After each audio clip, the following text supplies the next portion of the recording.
حوالہ جات کے طور پہ لکھ سکتے ہیں کہ جس درد سے کوئی مقتل میں گیا وہ شان سلامت رہتی ہے، کہ جاں تو آنی جانی ہے، اس جاں کی تو کوئی بات نہیں۔ دوسرے شعر کی طرف آتے ہیں۔ موت کیا آ کے فقیروں سے تجھے لینا ہے، مرنے سے آگے ہی یہ لوگ تو مر جاتے ہیں۔ اب اس میں استفہامیہ انداز میں دنیا کی بے ثباتی کا ذکر بھی کیا گیا ہے کہ جو صوفی لوگ ہوتے ہیں یا جو بلکہ اہل تصوف کے ہاں یہ قول بہت عام ہے، یعنی مر جاؤ اس سے پہلے کہ تمہیں موت آ لے۔ اب ان صوفی یا درویش یا اللہ کی رضا میں جو راضی رہنے والے لوگ ہوتے ہیں، ان کے ہاں طبعی موت سے پہلے نفس امارہ کی موت ضروری ہوتی ہے۔ اگر نفس امارہ کی موت سے پہلے طبعی موت آ جائے تو صوفی کی زندگی جو وہ ناکام سمجھی جاتی ہے، یعنی کہ نفس امارہ انسانی خواہشات کی شکل میں انسان کو دنیا میں ملوث کرتا ہے، اور دنیا اور اس کے مال اقتدار کی محبت اس کے دلوں میں پختہ کرتا رہتا ہے، اور اس کے نتیجے میں پھر انسان عاقبت سے، آخرت سے غافل ہو جاتا ہے۔ اس لیے ضروری ہے کہ ان خواہشات کو کچل دیا جائے اور جو دنیا کا حرص اور لالچ ہے اسے منہ موڑ لیا جائے، تاکہ طبعی موت سے پہلے انسان خدا کے ہاں سرخرو ہو جائے۔ تو شعر میں بھی استفہامیہ لہجہ اختیار کیا گیا ہے۔ اب اہل تصوف کا نقطہ نظر یہ ہے کہ انسان حقیقت کل یعنی اللہ تعالیٰ کی ذات کا حصہ ہے، اور اس جزو کا کل میں ضم ہو جانا ہی اصل مقصد حیات ہے۔ تو فنا فی الذات قرب الہی کا باعث ہے، اور ایک صوفی کی ریاضتوں کا معراج اسی میں ہے جب وہ اس منزل کو پا جاتا ہے، اور جب وہ اس منزل کو پا جاتا ہے تو پھر موت کی پرواہ نہیں کرتا۔ تو میر بھی کہہ رہے ہیں کہ اے موت تجھے ان فقیروں کے پاس آ کر کچھ نہیں ملے گا، کیونکہ فقیر لوگ تو طبعی موت کے آنے سے پہلے ہی نفس کشی کر چکے ہوتے ہیں۔ اب ہمیں مار کر تجھے کیا ملے گا، مرے ہو کو مارنا کوئی کمال نہیں، اور نہ ہی جب وہ کوئی مقصد تمہیں حاصل ہوگا۔ بلکہ مرزا غالب تو اپنے شعر میں اس سے بھی آگے کی بات کرتے ہیں کہ جان دی ہوئی اسی کی تھی، حق تو یہ ہے کہ حق ادا نہ ہوا۔ ان کا کہنا ہے کہ اللہ کی راہ میں جان دے دینا کوئی کمال نہ ہوا، یہ تو ایک امانت کے لوٹانے کا عمل ہے۔ اصل سوال تو یہ ہے کہ اس جان کا استعمال کیسے کیا، کہ انسان جس فرائض کے لیے بنایا گیا تھا کیا اس فرائض کو اس نے جب وہ پورا کیا۔ اگلے شعر کی طرف آتے ہیں۔ دید و دید جو ہو جائے تو غنیمت سمجھو، جوں شرر ورنہ ہم اہل نظر جاتے ہیں۔ دید و دید یعنی کہ جو وقت دوست و احباب سے ملاقات ہو جائے غنیمت سمجھو، اس کی قدر کرو، جو ورنہ شرر کہتے ہیں چنگاری کو، ہم اہل نظر جاتے ہیں۔ اس میں بھی دنیا کی بے ثباتی کا ذکر کیا گیا ہے کہ جو وقت آپ کو ملے اس کو جو غنیمت سمجھو، ورنہ دنیا جو ایک یا زندگی جو ہے وہ ایک چنگاری کی طرح ہے، ایک شعلے کی بھڑک ہے یا مسئلے شرر ہے، یعنی کہ ایک لمحے کو ٹمٹما کر بجھ جائے گا۔ اب دیکھیں جیسے کہ میر تقی میر نے بڑے خوبصورت ایک شعر کہا تھا، ہستی اپنے حباب کی سی ہے کہ نمائش سراب کی سی ہے، یعنی کہ پانی کے بلبلے سے زیادہ جو ہے وہ زندگی نہیں ہے، زندگی بہت مختصر ہے۔ جیسے کہ ایک شعلہ جب وہ ٹمٹماتا ہے اور پھر بجھ جاتا ہے، یا چنگاری ایک تھوڑے سے وقت کے لیے جو ابھرتی ہے اور پھر بجھ جاتی ہے، تو اہل بصیرت لوگوں جب وہ زندگی کے اس پہلو سے واقف ہوتے ہیں، اس لیے وہ کہتے ہیں جو وقت آپ کو ملے اس کو جب وہ غنیمت سمجھو۔ جیسے کہ کہا جاتا ہے کہ یہ قلیل سا وقت ہے، اس لیے جب وہ جو وقت آپ کو ملے اور جس مقصد کے لیے آپ کو بنایا گیا ہے اس مقصد کو جب وہ پورا کرو، کیونکہ جیسے ایک شعر ہے کہ کوئی دم کا مہمان ہوں اے اہل محفل، چراغ سحر ہوں بجھا چاہتا ہوں۔ تو اس لیے دنیا کی بے ثباتی کا ذکر اس میں درد نے بہت خوبصورت انداز میں بیان کیا ہے۔ اگلے شعر میں ہے، بے ہنر دشمنی اہل ہنر سے آ کر، منہ پر چڑھتے تو ہیں پر جی سے اتر جاتے ہیں۔ اس میں بھی جب وہ علم رکھنے والے اور علم نہ رکھنے والے لوگوں کا ذکر ہے۔ ظاہر ہے جو علم رکھتے ہیں اور جو علم نہیں رکھتے وہ برابر نہیں ہو سکتے۔ جو علم رکھنے والے لوگ ہوتے ہیں وہ عاجز ہوتے ہیں اور وہ روشنی کے منبر پر کھڑے نظر آتے ہیں۔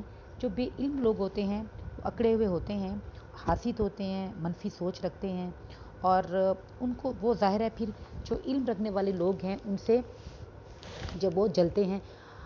میر زر کہتے ہیں کہ جاہل کتنا ہی جب وہ طاقتور کیوں نہ ہو، وہ اہل فن اور اہل علم کے مقابل میں آ بھی جائے اور وقتی طور پر وہ فتح حاصل بھی کر لے، لیکن ایسے لوگ دلوں میں گھر نہیں کرتے اور بے وقت ہو کر نظروں سے گر جاتے ہیں، اور نہ تو ان کی فن کی اہمیت ہوتی ہے اور نہ فنکار کی، لیکن جو اصل علم والے لوگ ہوتے ہیں ان کا دائمی وقار ہمیشہ قائم رہتا ہے، اور یہ ہمیشہ سے ہوتا ہوا آ رہا ہے کہ جو بے علم لوگ ہوتے ہیں وہ ہمیشہ ان والوں سے وہ جلتے رہتے ہیں۔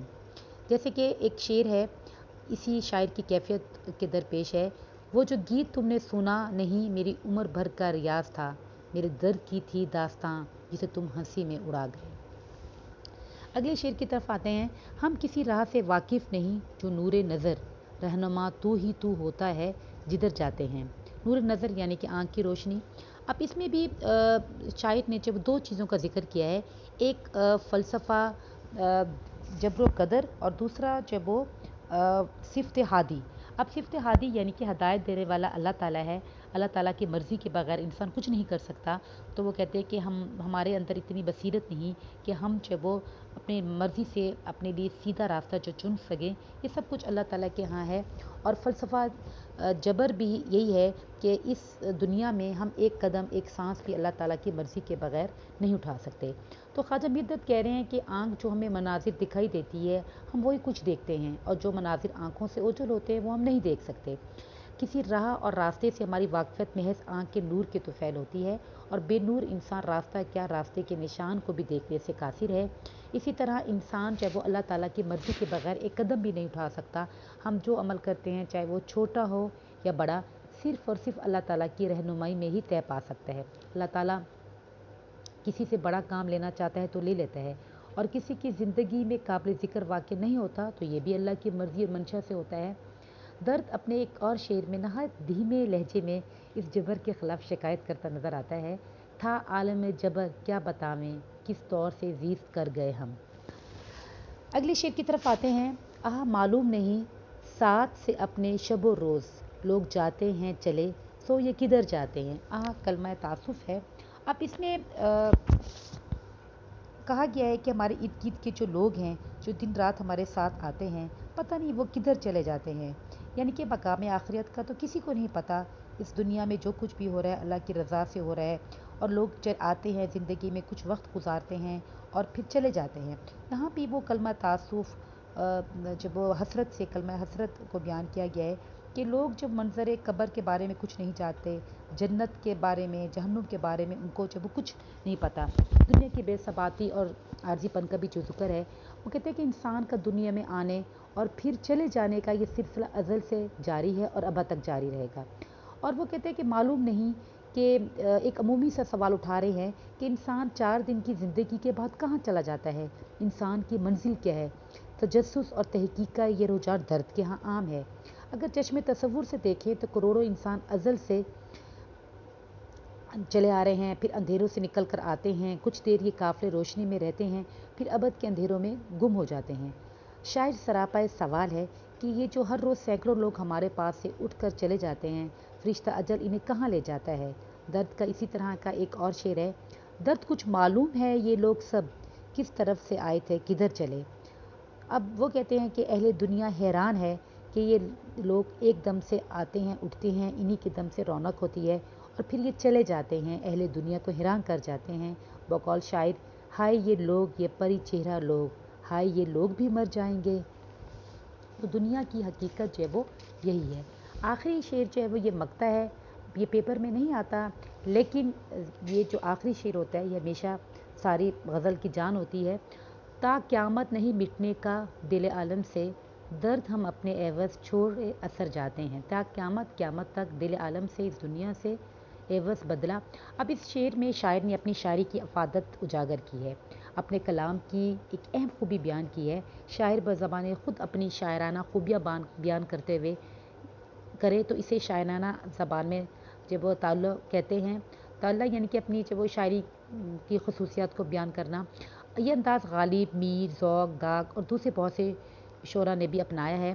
اب شاعر کہہ رہا ہے یا درد کہہ رہا ہے کہ دنیا سے رخصت ہوتے ہوئے بے شک میرا جسد خاکی تو ختم ہو رہا ہے، میں کسی کو نظر نہیں آؤں گا، لیکن میں دنیا کو ایک تحفہ دیا جا رہا ہوں جسے دنیا کبھی بھلا نہیں پائے گی، اور وہ تحفہ میرا درد بھرا پرتاثیر کلام ہے، اور یہ کلام جو ہے وہ قیامت تک زندہ رہے گا، مجھے بھی زندہ رکھے گا۔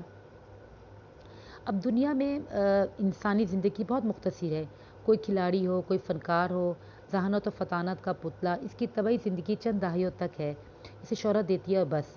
لیکن جو لوگ دنیا اور دین کے فائدے کا کوئی بڑا کام کر جاتے ہیں انہیں صدیوں تک یاد رکھا جاتا ہے اور ان کی عزت اور وقار میں وقت کے ساتھ جو وہ اضافہ ہوتا جا رہا ہے۔